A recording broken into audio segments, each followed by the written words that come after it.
Olá pessoal, ainda para quem não me conhece, meu nome é André Cardelli, eu sou coordenador da SBPCD, professor de psicanálise, trabalho na área da psicologia tem mais de 26 anos, ok? Pessoal, a gente percebe que as pessoas que estão começando a se interessar pelo assunto da psicanálise, as pessoas que começam a se interessar pelas terapias, terapias alternativas até, que envolve o lado emocional, psicológico, psicólogos, clínicos, que tem assim uma fixação por regulamentação, tá? Primeira coisa, aqui no Brasil, né, a gente é sempre bom repetir muitas vezes. No Brasil, as terapias consideradas terapias complementares, terapias integrativas, elas são de uso livre, desde que elas não ofereçam nenhum tipo de risco para o usuário, não tenha nada invasivo, não tenha medicamento. E até tem, por exemplo, o ayahuasca que processo xamânico, santo daime, que leva para o lado religioso, aí acaba até sendo aprovado por ser uma questão de liberdade religiosa. Mas o que eu quero dizer para vocês é o seguinte: não fiquem preocupados com regulamentação, se preocupem com capacitação, tá? Eu vejo muita gente que faz pós-graduação e quer começar a trabalhar. Aí quer aprender a clínica já direto com o paciente. Cara, é ruim isso. Por quê? Para pensar. Vocês concordam que o serviço ligado à área da saúde, o mais forte é indicação, tá?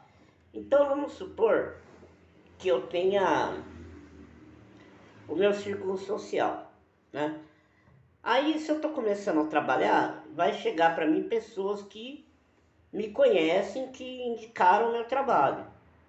E eu estou totalmente leigo, porque não existe estudar teoria e achar que vai ter manejo clínico. Não tem como, tá? Eu vou chegar lá. Aí vamos supor, fiz lá uma pós-graduação de psicanálise, maravilhosa, 2 anos e meio, fiz até umas sessões ali de análise, passei, vi vídeo e tal, acompanhei umas 4, 5 sessões. Poxa, já vou começar a trabalhar. Ah, tá, legal. Aí o que vai acontecer? A insegurança que a pessoa tem na hora do atendimento, por mais leigo que seja aquela pessoa, ela vai sentir essa insegurança. A falta de traquejo, o não dar a resposta, simplesmente alegando, eu não posso falar, entendeu?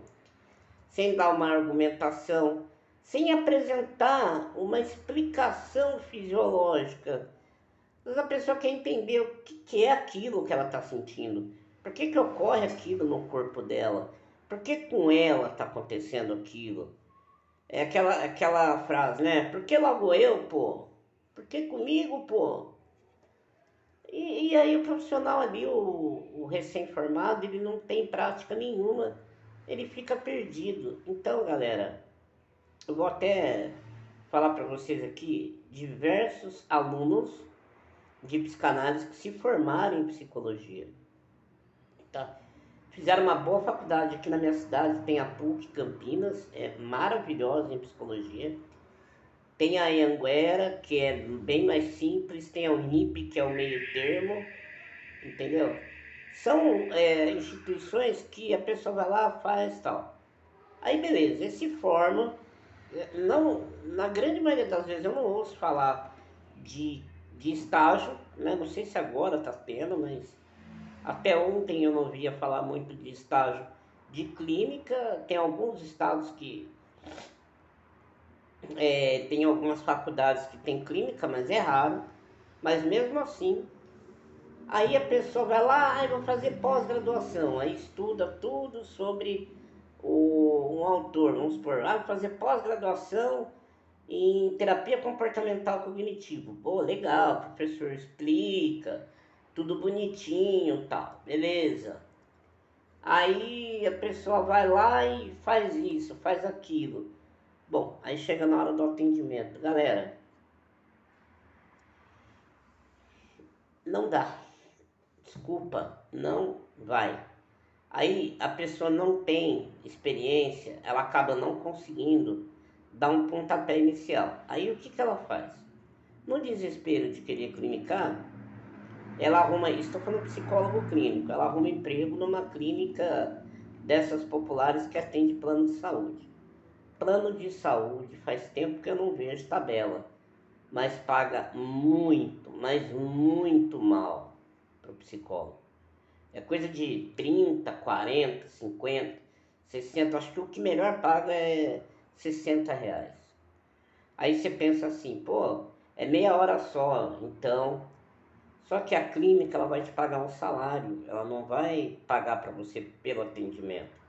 A clínica ganha pelo atendimento do plano de saúde e repassa para você um salário. Então, um salário que seja R$ 2.000, olha, é bom, né? Recém-formado. Galera, você entra 8 horas da manhã, das 8 às 9, você já fez 2 atendimentos. Aí, a cada meia hora tem um atendimento, você começa 8, 9, 10, 11, 12, separa. Depois retorna a 1 ou 1h30, depois 1h30, 12h30, 13h30, 4h30, 5h30, para. Então vamos lá, das 8 às 9, vamos lá, 8, 9, 10, 11, 12, depois, vai lá, 14, 15, 16, 17. 16 atendimentos por dia. Você não tem noção o que acontece com a cabeça de alguém se fizer 16 atendimentos por dia. A pessoa pira. E como que é o perfil de quem chega em plano de saúde? Ou a pessoa está num estado extremamente delicado, surtado, tá? Ou a pessoa está ali, né, normalmente, por conta de uma questão trabalhista, que tá, tipo assim, eu tô afastado, então eu tô com estresse, aí eu vou no psiquiatra e o plano me dá 10 sessões, eu vou lá meia hora, gente, até sentar e acomodar, são 6, 7 minutos. O que que dá para fazer? Você conta uma história 10 minutos. Cara, não dá tempo de você fazer nada com 30 minutos de sessão. Então, vai ser frustrante, porque você vai se acabar de trabalhar, você não vai dar resultado nenhum, e esse paciente que sai desse atendimento, olha, eu vou dizer uma coisa para você, a probabilidade de ele te indicar paciente pago depois, eu nem vou falar quanto que é, tá? É muito baixo. Então, galera, o que tem que ser feito é assim, ó. A formação psicanalítica é muito sábia, que tem a análise didática, que não é terapêutica, tá? A análise didática não é terapêutica. A análise didática, por exemplo, ontem eu fiz uma análise didática, a pessoa não queria falar sobre nenhum conteúdo dela, porque para você conseguir fazer uma transferência, passar o teu conteúdo negativo inconsciente para o terapeuta, você precisa ter vontade, precisa ter demanda, você precisa querer. Às vezes você está até com problema, mas você não está afim de falar. Então, não adianta. Então, o que é análise didática? Freud falava assim, se você quer ser um mestre cuca, você deve conhecer todos os alimentos que você vai cozinhar. Como faria alguém fazer um macarrão que nunca comeu um macarrão? Não sabe nem se o aspecto está normal. Tem muita gente que faz cursos e nunca foi paciente de terapia. Pô, não tem a mínima noção de como seja como paciente. Como que você vai vender uma coisa que você nunca experimentou na vida, tá? Por outro lado, Freud dizia o seguinte: se você quer saber se o macarrão que você está preparando tá legal, você não precisa comer um prato de macarronada. Você pode dar uma pitadinha no molho e um pedacinho do fio do macarrão. Já é o suficiente para você ver o gosto que tá e a textura da massa. Então, basicamente é isso que a gente vai fazer na análise didática. Eu fiz uma análise didática inteira analisando o perfil psíquico do Lula e o perfil psíquico do Bolsonaro, comparando um com o outro. Todo mundo fala assim, o Bolsonaro é psicopata. Não, não é psicopata, tá? Aí eu vou explicar o porquê que ele não é psicopata. Ah, o Bolsonaro tem transtorno de personalidade paranoide. Opa, tem a ver. Por quê? Isso aqui, aqui, aqui. Tá, então beleza. Qual que é a base que eu usei para fazer essa análise didática com a analisando, com a supervisionando? Eu peguei o podcast dos dois, um do Podpah do Lula e outro do Flow com o Bolsonaro. Então ali o podcast é uma transferência, ele tá falando, ele fala, fala, fala, fala. Ali você vai pegando, através do podcast, você vai pegando várias questões que dá para analisar a pessoa. Bom, aí foi maravilhoso. A gente fez uma sessão de análise didática utilizando o podcast e falando sobre duas figuras públicas. Entende o que é análise didática? Não tem nada a ver com terapêutica. Bom, e como que vai ser a supervisão? A supervisão, vou dar um exemplo para vocês.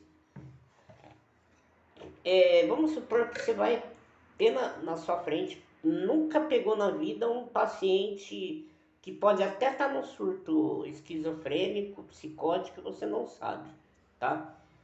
Pode ter delírio, coisa e tal. Então, beleza.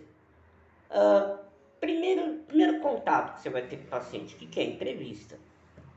Na entrevista, você vai chegar e perguntar o seguinte: vem cá, qual é o tema que você quer abordar na terapia?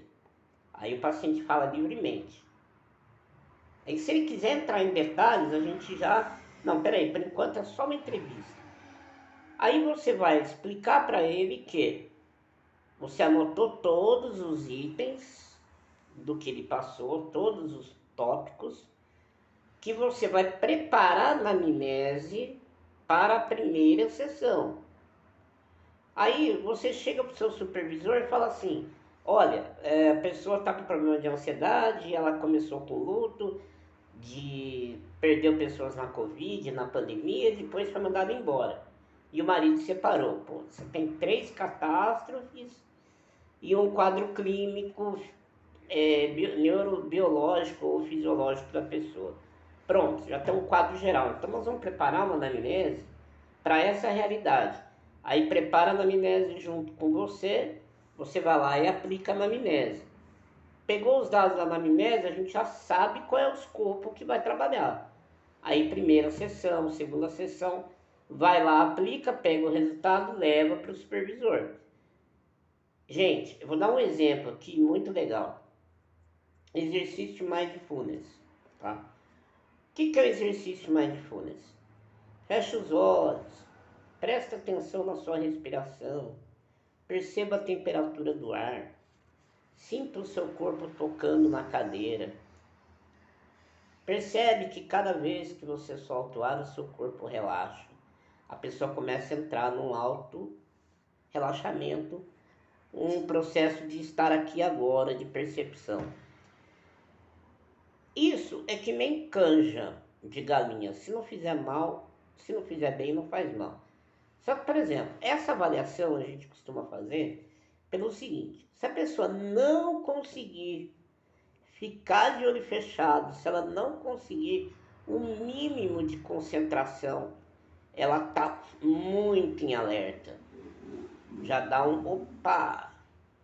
Se a pessoa fechar os olhos, começar a engajar no relaxamento e ficar aos prantos, chorando, a gente sabe que a pessoa está hipersensível. Então, opa, Ali já para o marinheiro de primeira viagem, já dá para ter uma noção se a pessoa está muito em estado de alerta, né?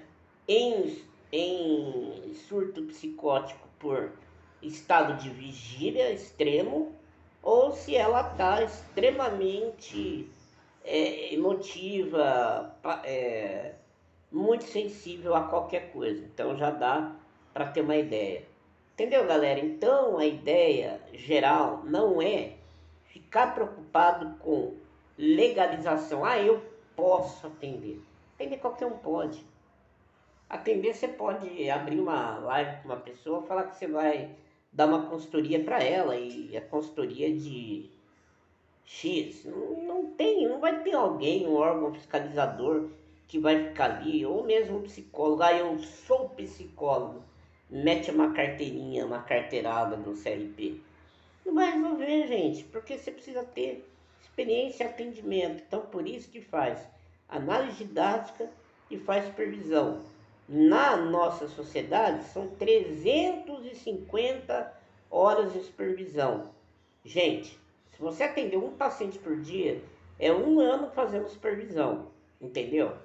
É muita coisa. Não tem como você não ficar craque.